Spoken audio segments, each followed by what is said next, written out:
I try to specialize in that area. Liberal arts is my specialty, though. So that's how our office works. If you wanted to make an appointment, you could always come in and make an appointment. You call our office, or you can make an appointment through FeatureLinks.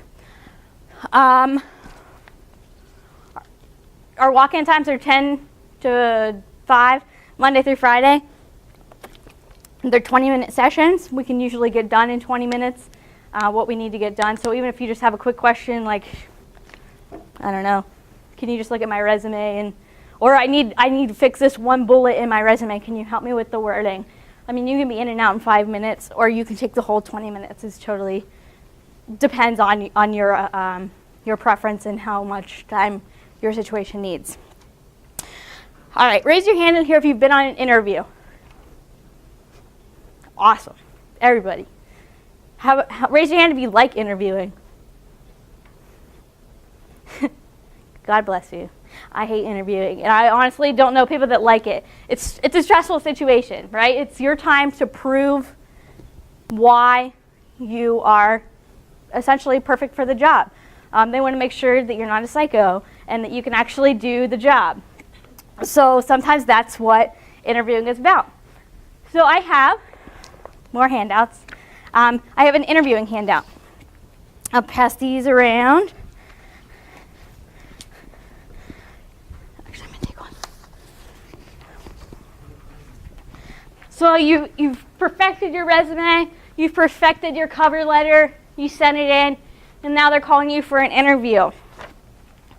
As you can see, the purpose of the interview is essentially to sell your strengths, and so the employer can also tell you more about the position. They want to interview you, make sure you're right for the position, but they also want to make sure that the position and the company is right for you as well.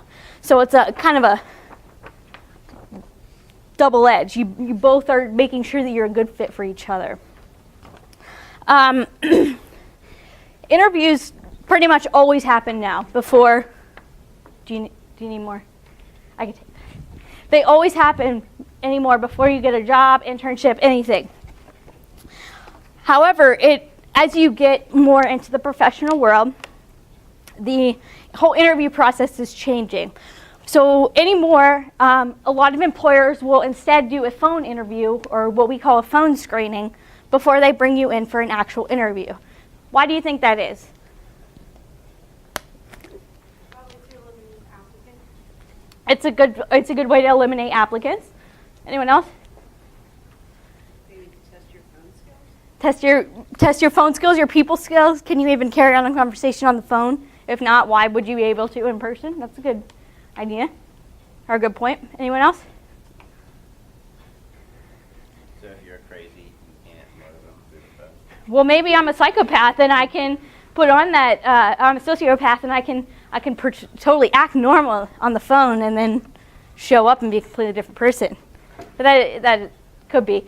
Ultimately, a phone screening is to, like I said, to make sure that you're a good fit for the company and to make sure the company's a good fit for you.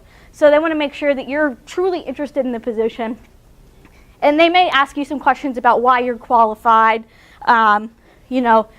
making sure if it's a master's level position, do you actually have a master's degree? They can look at your resume, but they want to make sure that you truly are who you say you are and that you're a good fit. They'll likely explain the position to you, making sure it's still something that you're interested in and that it's something that you truly believe that you can do. They want to know that they're not going to waste their time to bring you in for an interview and then you're just going to quit 2 weeks after you start. They want to make sure that you're a reliable potential future employee. Now, after the interview, that's typically, like she said, a way to start weeding out candidates. So if a candidate doesn't sound like they're really interested in the job as much as they portrayed, then maybe, that it stops there. They file your application elsewhere. But it also will show who is a good candidate. So then they will likely bring you in for an interview, a person-to-person interview. Now, who can tell me what you should be wearing to an interview? Business casual. What does business casual mean to you? Not like too formal, but not sweats. Not sweats or jeans. What if this position is for BNY Mellon. I used them before. I'm going to go ahead and use them again. Basically wear what you wear. Which is what we call business professional. Typically in an interview, you would wear, no matter if it was at the YMCA, you would wear essentially business professional. However, if you're going to be rolling around on the floor with kids and coaching basketball, that might be an appropriate time to wear sweats or something a little less formal. But almost always you're going to want to wear a business suit or something along those lines. Now, some of you may be thinking, I don't have a suit. I'm a college student. I don't have money to go out and buy a suit. That's okay. If you have a nice pair of dress pants and a nice dress top, that's perfectly great. Girls, do you have to wear heels to an interview? No, you don't. Should you wear your new 6-inch platform heels that you just bought from Express? No. Boys, can you wear boots? You shouldn't. You should all be saying, no, I should not be wearing boots. Tennis shoes. Sandals? Socks and sandals? Absolutely not. Does anybody even still wear socks and sandals? Someone on my floor does. Really? Yeah. They have what? You know those like the shoe top things that like outline your toes? Oh, yeah. Some people have taken to wearing those with sandals. Oh, that's interesting. I have heard that socks and sandals is coming back, so we'll have to see. But you should definitely wear dress shoes. Heels, not necessary for girls. You can wear a nice pair of flats. You don't want to wear any open-toed shoes. You want them to be closed-toed. You don't want to wear a lot of cologne or perfume, especially since a lot of you are interested in pursuing medicine. You could be interviewing on an oncology floor where the patients are very sensitive to smell. So you don't want the patients to be having this reaction to you while you're in an interview. So we typically recommend either minimal or no cologne or perfume at all.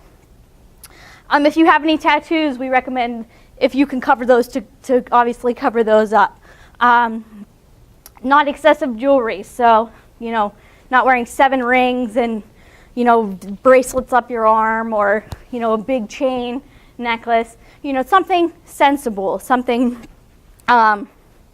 tasteful. Boys are much easier to dress for interviews because you don't have these issues like wearing excessive jewelry and heels and things like that. Girls, you don't want to have too much cleavage. A rule we like to stick to in our office is if you wouldn't wear it to church, don't wear it to an interview because it's likely not acceptable. So we get all dressed up in our suit. We show up to our interview. How early should we show up to our interview? 10 to 15 minutes early, that's correct. Unless they tell you, get here half an hour early for paperwork or whatever. A lot of medical fields will have you do that because you have to sign confidentiality, HIPAA, all that stuff. I'm sure you know all about that. So you get there 10, 15 minutes early. Your interviewer comes to you, then what do? Shake their hand, exactly. Should it be a little flimsy handshake? No, you want to portray confidence. It's going to be a nice, strong handshake. You're going to look them in the eye. Be genuine. Be yourself. You're not going to say, hey, what's up? I'm here for my interview.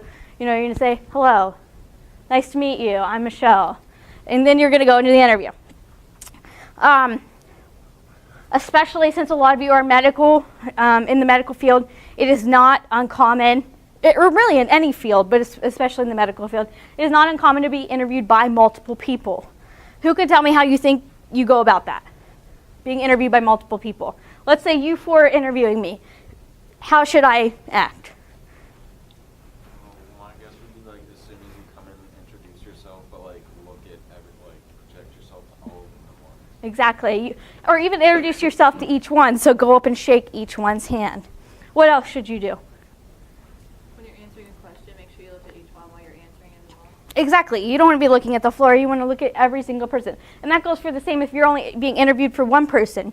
You don't want to be looking off into left field answering your question. You want to look them in the eye like you really want this position. I'm trying to think of what are some things you think we shouldn't be doing or should be doing in an interview without cheating and looking at your sheet? Don't fiddle with Yeah, don't fiddle with your hands or your clothes. Basically, don't do what I'm doing right now. Absolutely. That's actually a really important one. A lot of people think, my breath's gotta be fresh and so clean for this interview. I don't wanna have bad breath, so I'm gonna chew some gum. Mints. Always bring mints. Don't slouch. What does slouching convey? That you're relaxed, you don't care, you're bored. We like to encourage you to lean in. Leaning in conveys interest, and it shows that you're engaged in the conversation. What else? What should we not be doing? Playing with your hair. Playing with your hair. If you think you're going to be playing with your hair, pull it back. Because sometimes, I know when I get nervous or sometimes when I'm bored, I'll play with my hair. So in that case, I would pull it back for an interview. That's totally acceptable. Phone should be silent or off. It should be off. They don't want to hear your vibrating phone during the interview. They don't want to know who's calling you. And you absolutely should not be taking calls during your interview. I want to go back to what you said about your hands. A certain level of talking with your hands is acceptable. I naturally talk with my hands. That's just who I am. It's my personality. So if I'm sitting in an interview like this, I look tense. I'm trying really hard not to move my hands. That's not who I am. So at a certain degree of it is okay. It's when you start getting flamboyant about it and going over the top. That's when you want to control yourself. I was reading an article the other day about actually hand gestures in interviews and what they convey. So I read a part of this article said that if you make a peek with your hands like this, that shows confidence, which I never even thought of. But when you think about it and you see, I watch a lot of TV. I'm sure as college kids you do as well. So when I watch these cop shows and things like that, I never realized that when I saw people doing this that I knew they were serious and I knew that they were confident. So it's just weird to read and think that way. If you are fidgeting with your fingers, whether it be like pulling your fingertips or just, constantly arranging how you're holding your hands, that shows you're nervous. It shows that you're not confident at all. So just being aware of that. I move my hands to emphasize what I'm saying. So I don't do it because I'm nervous. Like I said, it's just how I am. Do any of you talk with your hands, or, are you flamboyant like this? Obviously, you should not be doing that. I also like to draw attention to sometimes you don't always have a table when you're interviewing. Sometimes you're sitting, chair to chair with somebody. So being aware of all of your body language is really important. Not including, so obviously we should not be slouching, but you don't want to be sitting in a chair, lean back like this. That's not confidence. You don't want to lean in like this. You want to be sitting straight. Girls, it's okay to cross your legs. Sometimes you'll cross at the ankle. Guys, it's okay to do that as well. So, you don't want to be too casual with your body posture. Okay, so we're in the interview. We're answering questions. We're doing really well. But what are some other things we should be doing aside from body language? You can use your sheet and cheat if you want. Yes? Like you just said, use a sheet, but smile. That's like a big one. You should be smiling. If you're like miserable or like really scared, like a normal down to earth. Exactly. Would you hire me if I were frowning the whole time? Probably not. I mean, if I'm going to be miserable in the interview, how am I going to be in the work environment? Probably not very friendly, not very fun. So you should always smile. What else? We talked a lot about all of these. Anybody? All right, let's talk about the kind of questions that we ask. Oh, sorry, go ahead. I was going to say maybe like projecting, like when you're answering a question, you don't want to whisper, but you don't want to yell. You don't want to yell, yeah. You want to have an appropriate volume. Know your surroundings. Like I mentioned, if you're at the YMCA and there's kids in the background playing basketball, you may have to yell a little bit. But if you're in an office setting, you know, how I'm speaking right now would not be an appropriate volume because this is a little loud.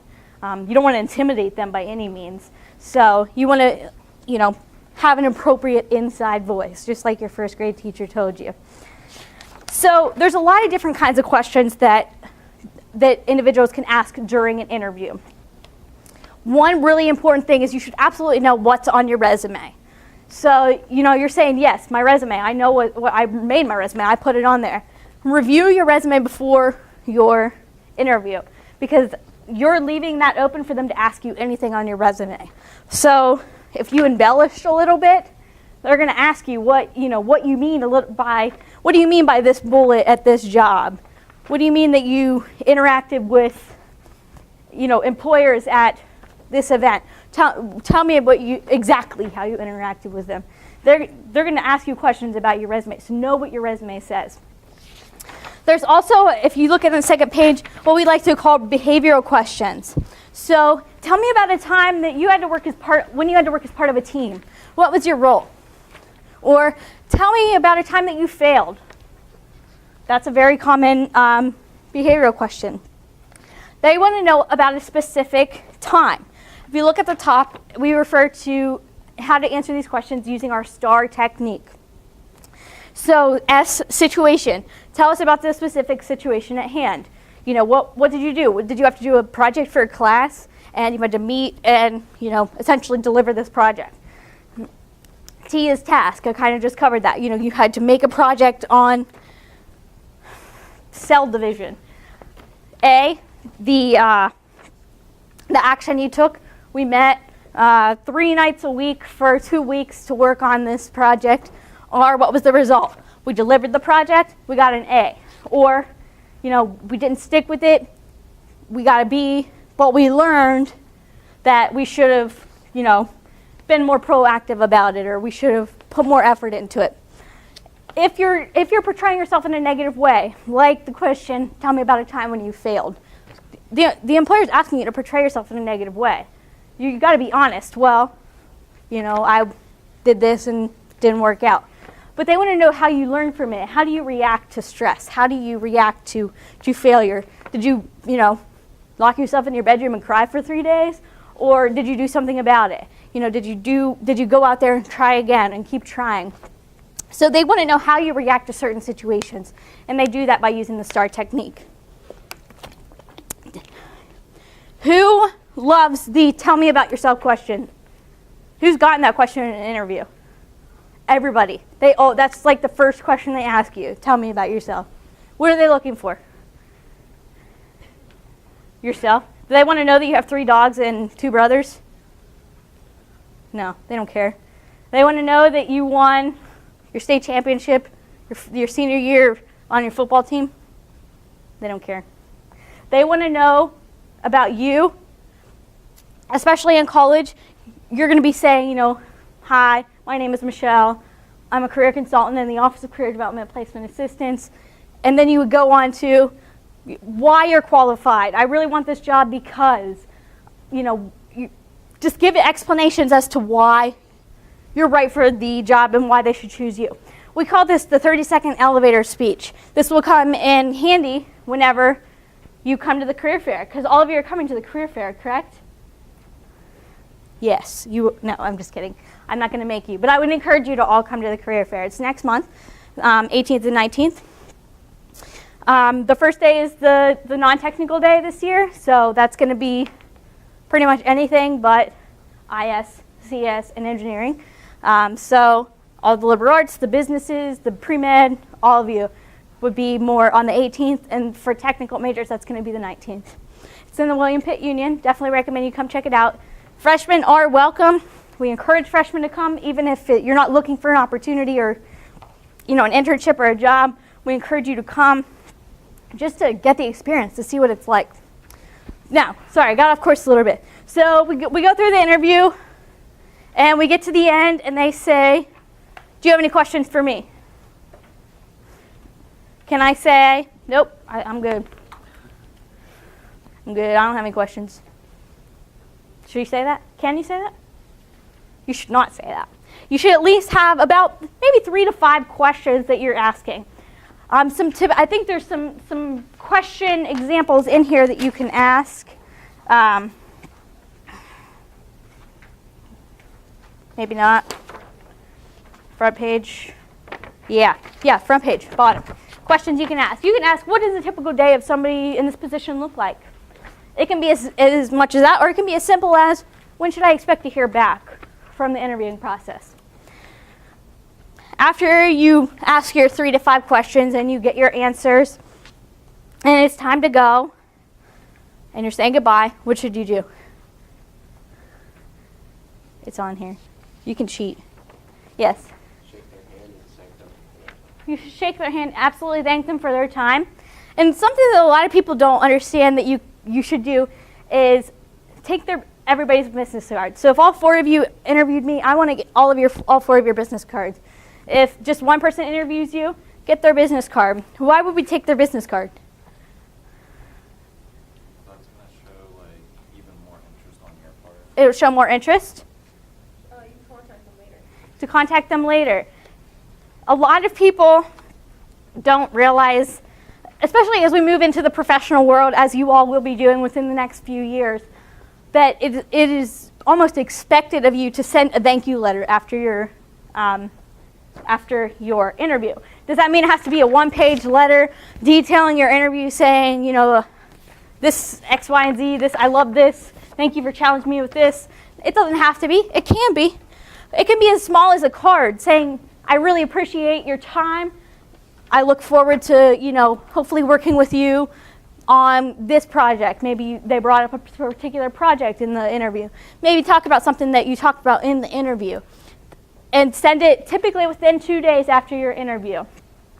Now, snail mail is becoming not as frequently used, so it is acceptable to send an email. And actually, that's what a lot of students will do. It may seem less professional, but a lot of bigwig employers may not take the time to read a thank you card that they get in the mail. They may just, you know, throw it to the side and never see it. But taking that initiative to write that thank you letter could be similar to the cover letter, what moves you from the bottom of the stack to the top of the stack. Now it's been 2 weeks since you interviewed. You haven't heard anything. What do? Do you just give up? Can I call and say, hey, how's the process going? Are you still hiring? Are you still, you know, where are you in the whole process? Is that okay to do? Most of the questions I've asked you tonight, the answer was no. That answer is yes. You can call and follow up. I actually encourage it. Similar to the thank you letter, it can be what moves your application from the bottom to the top because it shows that you took that extra initiative. How soon is it acceptable to call? Well, depending on if they said, you know, we'll get back to you within a month, and it's been 3 weeks, 3.5, 4 weeks, I would say that's an acceptable time. Depending on if they say something, if they don't say, you know, we should get back to you within this amount of time, I would say wait at least 2 weeks. Unless it's something like, they're like, yes, we need to hire somebody right now. You know, if they seem really like they're trying to do it quickly, a week would probably be okay. You don't want to call 2 days after and say, hey, how's it going? Are you still looking? You just left them 2 days ago. Give them some time to process it. Because sometimes they have to have meetings upon meetings upon meetings about who they want to hire. So give them some time to really process it. A week to 2 weeks is usually acceptable. Does anybody have any questions? Yes. So, I have ear piercings, and would those be acceptable as a male, or would I have to go with posts, or? I think it would be okay. I would use your professional judgment. So if it's with a really big company, you know, like I said, PNC or BNY, where a very high level of professionalism is accepted, then I might take them out. Otherwise, you know, if it's not a huge company, use your professional judgment. If you don't think that it looks professional with, you know, your whole getup on, then I would take them out. But just looking at you right now, that could be what throws them off too. So keep that in mind too, in terms of, you know, what kind of company they are and what they might be looking for. How are you going to be meeting with people on a regular basis? If yes, then that might be a turnoff to them. But if you're just going to be in an office talking to people on the phone, they're not going to know you have earrings. So kind of, you know what I'm saying? Keep that in mind. While we're students at Pitt, should we be using like our Pitt emails for internships, or should we be using our personal emails? A lot of students just use their Pitt emails. But keep in mind, after you graduate, 6 months after you graduate, you lose that Pitt email. So typically in senior year, I recommend students switching their Pitt email to their professional one. Is it okay to bring like a portfolio or something? Like maybe bring like some paper or something to take notes? Absolutely. That's a good question. He asked if it was okay to bring some paper to take notes. I would encourage you to do that. A lot of people will also bring their questions. So maybe you did some research on their website and you want to make sure that you ask about this project, or you want to ask about this employee, you know, and getting involved with them on something. You know, you can bring questions. You don't have to remember all of your questions because it's a stressful environment. It's likely that you're going to forget those. So I would encourage you, actually, to write down some questions prior to going to your interview so you don't get flustered and you don't, you know, start freaking out and just when it comes to that, do you have any questions? You don't, you know, have nothing. You have something right there in front of you that you can take notes and you don't have to worry about forgetting. Any other questions? Yes. You, yes. Should you staple your cover letter to your resume, or? That's a good question.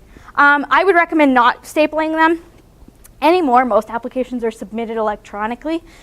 So in that case, it's just going to be an attachment, which brings me to another very quick point about when you apply via email. So a lot of times it'll say, send your resume and cover letter to johnsmith@gmail.com. So you go to send it. The body of your email is going to be the cover letter. So it's going to be that template that I gave you. It's not going to say, hey, here's my cover letter, and then have that. No, it's just going to be your cover letter. And then you're literally attaching your resume as an attachment. Does that answer your question? Go. About the interview practice, how specific is it? Like, do you come in and say, I need to interview for grad school, and then they go through it, or is it just like a general thing? So, and we do offer mock interviews in our office, which it says on that paper. So it's essentially a way for you to come in and get real life professional, like setting interview.